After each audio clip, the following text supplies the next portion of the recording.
Here's your wrestling news for December 15th, 2024. We are kicking off with Saturday night's main event, as from the moment the show began, the throwback production helped make for an unmistakable aura in the arena. The history of Nassau Veterans Memorial Coliseum only added to the nostalgia, and props to the production team for making this show vintage without ditching the many tech upgrades. Jesse Ventura joined Joe Tessitore while Pat McAfee reunited with Michael Cole to kick off the show, and Ventura's dig at Dusty Rhodes' many abs elicited boos from the crowd. In the show's opener, Drew McIntyre and Sami Zayn kicked things off with the red-hot Long Island crowd firmly behind Zayn, who was quickly overpowered by the Scottish Warrior. McIntyre ragdolled in and out of the ring, but Zayn fought back and his Blue Thunder Bomb earned a 2 count that could have blown the roof off of the arena. McIntyre rolled to the floor to dodge the haluva kick, and after regrouping outside, McIntyre re-entered the ring to flatten Zayn with the Claymore to get the win. This was a great way to start the show and featured 2 tried and tested workers with a story that, despite only starting recently, already had the fans invested. But why did McIntyre win? Well, one reason is that his feud with the OG bloodline is far from over, and had Zayn won, Drew would have had little reason to continue targeting the group. With Zayn losing, though, their rivalry remains unresolved, and now McIntyre can continue in his feud with the OG bloodline that could lead him to Roman Reigns. With Sami taken down this week and Jey and Jimmy Uso feeling McIntyre's wrath, it may be inevitable that Drew turns his attention to the OTC. Once Reigns is done with his rivalry with Solo Sikoa, he might turn his attention toward McIntyre, leading to the 2 feuding again, this time with the face-heel dynamic switched. McIntyre arguably needed the win more after being out of action for months, and with this win, Drew has regained his footing and established himself as a major player. Liv Morgan's 5th defense of her 204-day reign came against Io Sky, with the champion fighting through both high-flying and stiff offense from the Damage Control member. On commentary, Michael Cole noted that Morgan hasn't lost a singles match since March, a spectacular note from the production team that highlights her impressive 2024.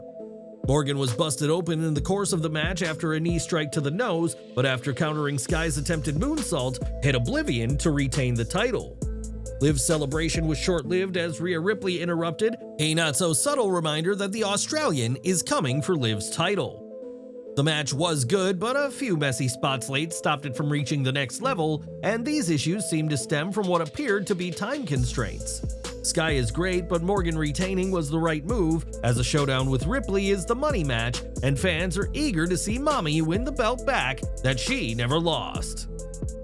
The Long Island crowd was loud as Gunther defended the World Heavyweight Championship against the returning Damian Priest, but it was Finn Bálor who was the dark horse. All 3 men pushed one another to the limit, with Priest and Gunther bringing the physicality, as we've come to expect with each match the pair have shared. Priest took a page out of The Undertaker's playbook with Old School and ended up with a cross-body block, and at times, both challengers seemed to have things won.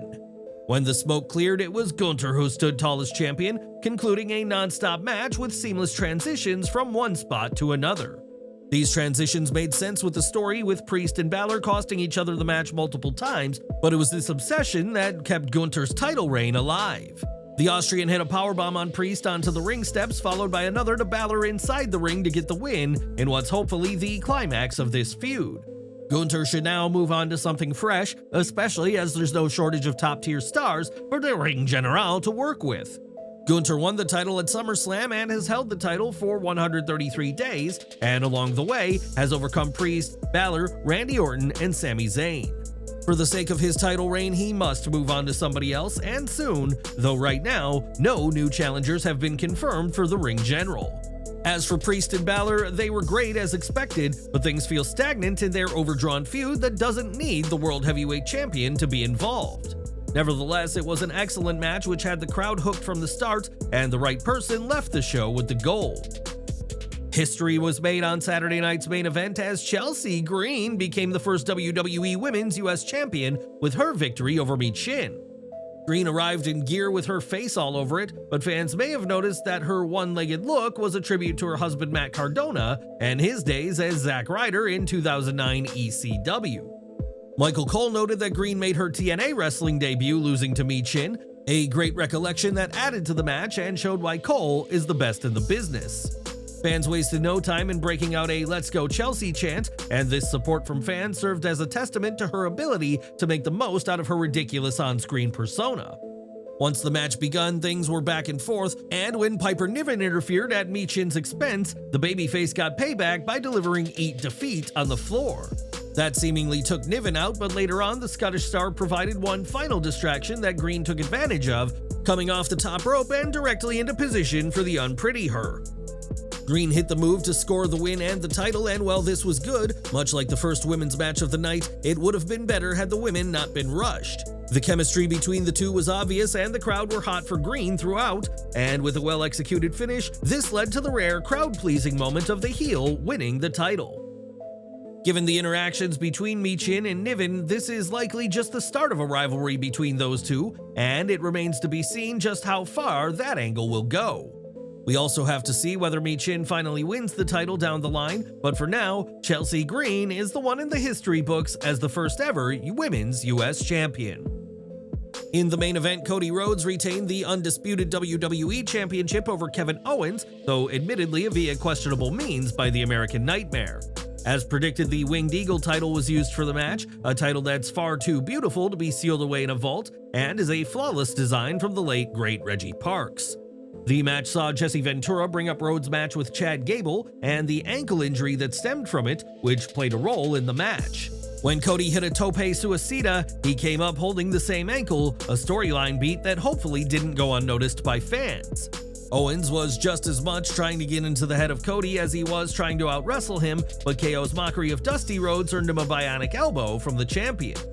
In another throwback to earlier in their feud, Rhodes delivered an RKO to Owens on the announce table, a nod to Randy Orton, though the table did not budge.